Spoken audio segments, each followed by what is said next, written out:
तो कैसे हो आप लोग? हैं? हिलावा जाके घंटी? वैसे कौन सी घंटी हिलाने की बात कर रही हो मैडम? नीचे वाला या ऊपर वाला? नहीं, तेरा कंफ्यूजन है, बता दोगे तो। साले तू अब ये कौन सी नई बकचोदी है कि बोए वाली खतरा का बीज बाड़ा हो? देखो खेसारी भैया, उसे बोए वाली खतरा का बीज नहीं, खेले वाली मार। भाइयों का कमेंट आ रहा है कि काला ओढ़नी गाना कब आओ था भैया। ऐसा मुझे एक बात समझ में नहीं आता है, जब भी YouTube खोलो काला ओढ़नी काला ओढ़नी काला ओढ़नी, भाई गाना है या क्रिस गेल का पिछवाड़ा? पक्का छिनार हो विजय भाई, कैसे अश्लील से बातें कर रहे हो कि लाइन लगा दूंगा माल की?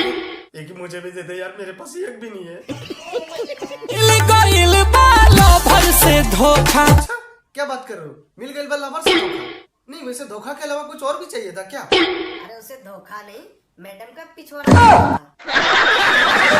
निकल गई जाली। क्या बात कर रहे हो? सही में माल निकल गया जाली? नहीं, आपको पता कैसे चला? नहीं नहीं नहीं, मुझे बताओ कि पता चला कैसे कि माल? खाओ माँ कसम। अरे तो समझा नहीं, उसका अंधेरे गले खुला। अच्छा तो ये बात है, हाँ फिर हो सकता है।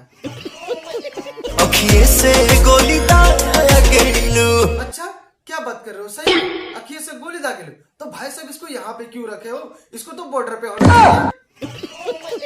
बस यार, इसी के साथ आज की बकचोदी यहीं खत्म करते हैं। अगर आप लोगों को वीडियो पसंद आता है तो लाइक मारो, और वो नीचे जो सब्सक्राइब वाला बटन है, चाहे उस पर ये वाली आंटी फेंक के मारो, चाहे पवन भैया को फेंक के